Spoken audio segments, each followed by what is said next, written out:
Many of you probably heard about Mark's adventures this fall. We have a brief video to show you before we get our discussion underway. So if the folks could run that video, I'd call your attention to the screen here. Holy crap, that's fast. Here at Babiarz in Germany, at the test facility, we brought the new Corvette ZR1, and we were here to test the top speed of the car.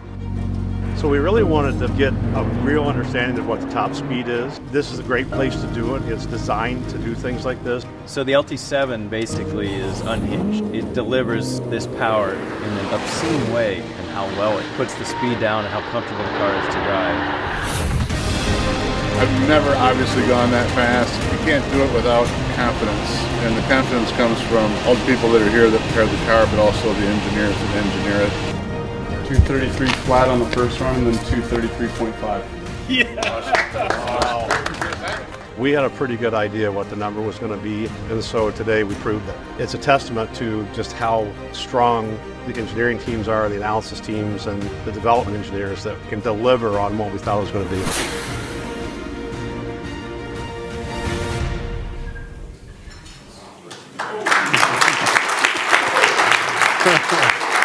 That was pretty fun. So Mark, 233 plus miles per hour in a ZR1 Corvette. Tell us what that was like.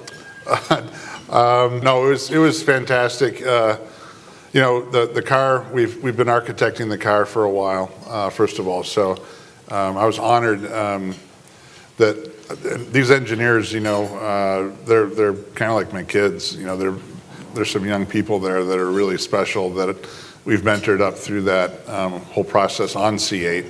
And so you saw quite a few of them there. That was very special. They said, we really want your name on the record. And I said, wow, okay.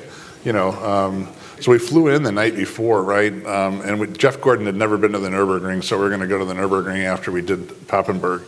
And so that's why he's in it. He's just there, right? And so, you know, that was pretty cool. And so we flew in and did a practice run the night before when we landed in Papenburg, and did like 230, which is what the simulation said we were going to do, pretty close to that. But the next morning at 6 a.m. we had the track for another hour as the sun rose on it, which was pretty awesome. And the temperatures, there's very little wind. Setting that record, you have to go north on it, and then you have to go south on it, and it's the average of those two.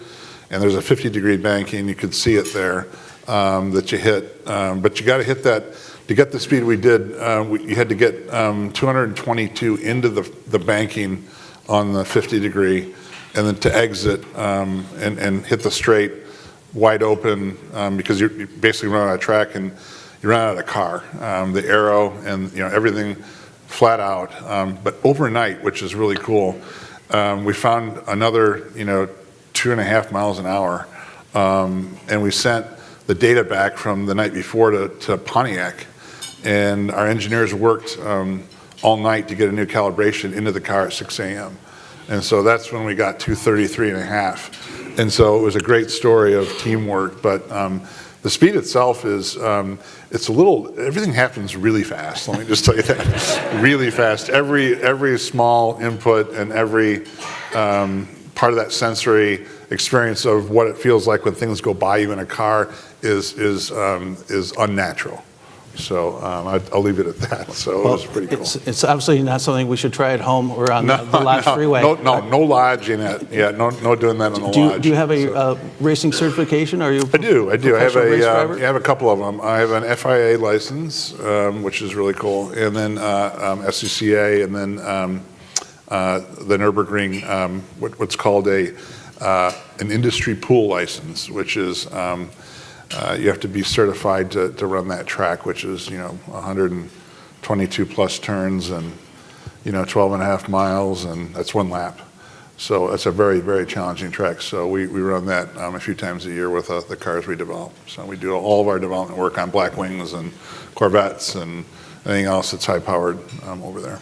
So you got the Proving Grounds and Spring Mountain. How much track time do you normally get in a month or a year? It's hard because, you know, I'm here in the winter, obviously, and we're going to go to Spring Mountain next week, so we get a little time there. But unless we go somewhere, you know, exotic, which we don't too much anymore, It's at least twice a year in Germany at the ring, and then every Friday we spend about 4 or 5 hours at the proving grounds, and we drive every car we develop against the competition at every stage of development from conception. So we do that every Friday. And so if it's a high performance car, we'll do it on our Milford road course. But most cars we take them off property and we drive them like customers will. So whether it's on the freeway with Super Cruise or in a city, we do all of that in 4 or 5 hours every week on Friday. So I don't know if you call it track time, but that's what I really love. I love the engineering part. I'm an engineer, so going out and racing cars. Number one, I don't have time for that anymore, and number two, the value that I bring to the company, I believe, is not that. The value I can bring to the company is mentoring people that you saw there and developing our cars. And so that's very important to me. Well, since the 233, I think GM sales went up 21%? Yeah, I don't know. Yeah, right. Last quarter? Yeah, last Well quarter. done, well done. No, thank you. Well, it's great what GM does with the Spring Mountain. For those of you who don't know, if you buy a Corvette, they subsidize a trip out to Spring Mountain to really try these cars out on the track, see what they can really do. Yeah, It's learn what the phenomenal. car can do. It's great. Yeah. So how important is the Corvette and Cadillac racing program to the overall innovation at General Motors? Yeah, it's very important because if you go back in our history, there was a time when racing was banned, which is when the Grand Sports came about and were given to privateers like Roger Penske and those folks to run in the Nassau Racing IMSA series against the Cobra. It really was, they were built to beat the Cobras. So racing was banned though. So then we opened up racing and really went hard at it. But then there's a period of time when I joined the company when racing was run through sales and marketing, which wasn't great from a technical transfer, but we weren't very competitive in some ways. So we really changed that model post-bankruptcy to an engineering model. And we really have developed technical centers in Charlotte, for instance, where we have all of our driving simulations and we have all of our aero work. And now our Formula One dynamometer will be the only one of these in America to develop Formula One chassis and powertrains together in Charlotte. And then we have our obviously our center here in Detroit that does a lot of work on combustion and all of that. So those data transfers, on the Cadillac engine that runs in IMSA, for instance, on the LMDH, that's an engine that we designed, engineered, and build. And then the Corvette is the same way. The Corvette 5.5 liter flat plane crank, we make those race engines. So very different than some of our competitors that may farm it out to another company or another country and then bring it back and race it. We don't do that. And so it's very, very important that we have that technical transfer. A lot of our direct injection on our internal combustion engines comes from innovations we have in IndyCar, for instance, where we put plugs and where we inject and the efficiency of that. So it's extremely important. People-wise, you saw us, we just rotated out 2 of the program managers, engineers off of IMSA and Corvette. 2 women that are now back into our mainline engineering and release programs. And so she brings urgency. Every week you have to perform, you have to race, you have to win or lose on the track. We bring that mentality back into our product development cycle. Awesome. Yeah. So on a personal note, what was your first car? And add to that, what's your favorite car? My first car was a 1967 Camaro that me and my dad found, and he's from Southern Illinois, and so his brother found it down there. It was $1,300 of my lawn money that we went down and brought back, and it was a 327, 250 horse, not a fancy car. My dad, I was 15 or 16, so my dad was like, I'm not putting that in your hands yet. But it was a pretty car. It was a red car with a white bumblebee stripe. And it had a custom interior. If you remember the custom interiors on the first Camaros, they're black with a white stripe on the inlay of the seats. And it was a power glide car. And a power steering, power glide, air conditioned, car that was not fast, but it was awfully fun. So we worked on that. Yeah. So that's your favorite car as well? No, it's not my favorite car. No, it's not. No, it's not. My favorite car is yet to be produced because I don't have a first car. I don't have a favorite car. I love all the cars we make. And I love the tracks. You know, at $28,000, take a lot of pride in being able to deliver that kind of car to someone who's really young in their first car.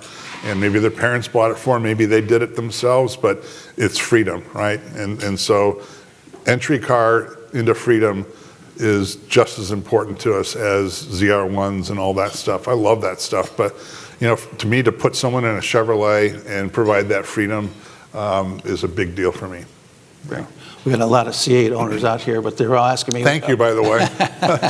Are we going to see a manual transmission on a GM sports car in the future? I don't know if I can talk about that, but you won't see it on a C8. I can tell you that. The C8 is architected very specifically for the portfolio that we are in right now and what's to come off a C8. So doing manual transmission there is a waste of capital from a sales standpoint. We just don't have, but it's also scars the car. And the car is really efficient right now. And I just, you know, we weren't going to scar the portfolio of C8 by trying to stuff a manual in there. Yeah. So I know you drive a lot of cars. Have you driven many of your competitors' cars, the Chinese cars, and what do you see there that GM could do better? There's a lot of things. Like, look, there's a lot of things that our competitors do that we can do better. That's the part of the job I love, because discovering those things. Like I said, we do that every Friday afternoon. We drive all of our competitors. We have several JVs in China. We go over to China. We drive those cars. We take those cars here. We look at everything that's going on with that. So, you know, I think that we have a lot of things that we can improve on from a design standpoint. So, and I'm not sure they're hitting the ball on aesthetic design. And so we've got some pretty powerful advantage on that. I don't think that automobiles are commodities. I hate it when we say, talk about commodities that we purchase in a car, because the smallest screw is not a commodity in my mind in a car. It's all engineered to be built together. If you look at the market over there, what's happening, it's a price war to the bottom. It's heavily subsidized. The brands come and go. And, you know, we're not doing business that way. On the other hand, they can rapidly copy things very quickly, whether it's their own competitors or competitors around the world, and they're very good at it. And so it's a huge threat. We take it very seriously, and so we're going to take and be the sponge on it and beat them. Good, great. I know there's probably no typical day. Maybe give us a synopsis of your president of General Motors. What's a day in the life like at work for Mark Royce? There is no typical day. Like chip shortages, COVID strikes, like I could go on and on, but there's an endless amount of challenges that we can't control, but there's also tremendous opportunities with those challenges. And so on a weekly basis, I try and spend time. I have an office, obviously in Warren. Actually, I have two places where I plug in Warren. One's in the engineering building, one's in the design building. So I spend an awful lot of time there. I have an office in the Rensen, but we're getting ready to move to Hudson's, which is very exciting. So I'll spend some time down here corporate-wise. But then, you know, I'll also spend time at the proving grounds, and I'll spend time you know, traveling on a monthly basis to some of our sites. But I spend a lot of time in design, to be honest with you, as well. And so design and engineering is where I, you know, and I will go out and see dealers. I love seeing dealers. So I'll take a week and go, you know, visit dealers. I love that part of the job too, because they're ultimately our first line customers. So, and our competitive advantage for us. So, and the Chinese don't have that. Yeah. So there's a lot of really cool things there. Yeah. You mentioned moving. GM spent a lot of money renovating the Renaissance Center. We did. You've downsized, you're moving. Will we see a GM logo on the city skyline for the next 100 years? Yeah, you will. In fact, we're going to make sure that we can see it from Comerica Park too. So, you know, we're not going to do anything there. It'll be very cool, and it'll be on the top level of the office part of the Hudson's building. So, we're very excited about that. But yes, you will, and you know. COVID accelerated some of this a little bit, but that you know, it's a older building that was built, you know, like 78-ish. I think it was when it went into service. We bought it from Ford, and it hasn't been real functional. We spent $1 billion on the riverfront over the years, which is really, I mean, this is a great riverfront. It's always voted, one of the top worldwide. And so we don't want to screw any of that up. It's not going to be left derelict. It's not going to be, none of that's going to happen. So we'll have a good solution for it, I'm confident. It's probably time that we finish, Detroit off correctly in that area. And I'm not a real estate person, okay? I'm a car person. Dan Gilbert and Bedrock and that whole company is really good at this, and so we're partnering very deeply with them to find the right solution, along with the city of Detroit, not the ex-mayor, but the mayor that was, and then the state as well. So we'll get the right solution there, but we're not going to rush it, and we don't, we'll do the right thing. I'm confident. Great. A lot of changes. We've got a new administration coming in a few weeks. A lot of talk about the Canadian, Mexico, and other trade tariffs. How's that going to? Oh man, I saw some of the memes. I don't know if you've seen some of that with Canada as part of the United States and the Gulf of America, and all that. Very interesting day. But I think we've got a great relationship with the administration that's coming in as well. We don't product plan to any administration. Just don't forget that. There's things that get written that always bother me that say, well, you're doing that because of the administration and of the government and all that stuff. No, we're not. Our product life cycle and our portfolio life cycle is greater than and longer than any administration. So we try and look at doing the right thing, but also, we are regulated heavily, no matter who's in office, on greenhouse gas and CAFE. So, we're doing the right thing. With that, from a long term, from my children's standpoint, I feel good about that. If you look at our portfolio, we do both. And so we're going to do great cars for both EV and ICE, and we'll continue doing that. But you got to do both these days. You can't just do one. We'll do it in the right places where people can actually use a hybrid, like pickup trucks, probably a good place for it. There's a couple other places for it on speed that are pretty fun, like our E-Ray. So we'll do a few of those. We do them in China for different reasons for China. We'll, as a company, we know how to do it. We've done them. Not a massive technical challenge for us, but so we'll see. Well, when I was growing up, Cadillac was the standard of the world, and it was surpassed by other luxury car companies. Now you're working on Back to the Future with the bespoke handmade Cadillacs? We are. We have great momentum in Cadillac. I hope you see that. But it's quite good. And so, the Celestiq is built in Warren at the Tech Center. There's a place there called Cadillac House at Vanderbilt. It's in the center of the Tech Center where people who want to buy the car come in. We pair you up with a designer, and our motto is never say no. So we're going to put a guitar string in the center console for Lenny Kravitz. We're going to do, we can do anything we want. We've got a full 3D operational printing activity there that can make just about anything for anybody for that car and other cars. And so we haven't made a handmade Cadillac since 1957. So this is a big deal for us. And, we're the #1 luxury EV vehicle out there with the Lyriq, so that's #1. And Cadillac is on a real roll. We hit probably 130% of our target here from a retail standpoint here this last month. We ran 18% share as a company, and Cadillac is really leading the way once again. So we got a good deal. When are we going to see those custom Cadillacs on the road? April. Awesome. Yeah. Fantastic. Well, you might see them running around Birmingham or something, but it's an engineer. Okay, but it's pretty cool to see. You may see them at Pebble Beach, right? We had them out at, we had 4 of them out at Pebble Beach, valeting people to and from the hotel to the, so we'll put them into places like that too. Yeah, or Miami, a little bit of Miami, and then out in Audrain as well. So Awesome. Well, Tesla's made inroads without a dealer network. What is GM doing to help dealers enhance and retain customer service? Well, I'll tell you what, we're #1 in sales and service per J.D. Power. So that's a very proud moment. And so our dealers are a competitive weapon for us, and you'll never see us waver from that. I think profitability-wise, our dealers are in very good shape as well. And I think they're very excited about the future in their portfolio. I was with one here over Christmas down in Florida having the oil changed in my car. I don't have a garage You down have to there. go get your oil changed? Yeah, so anyway, but, you know, they got their first Escalade IQ, and, you know, they're selling everything that they're really behind us is the bottom line. We've got over 4,000 dealers. 90% of them are within 10 miles of people's homes. So that's a big deal.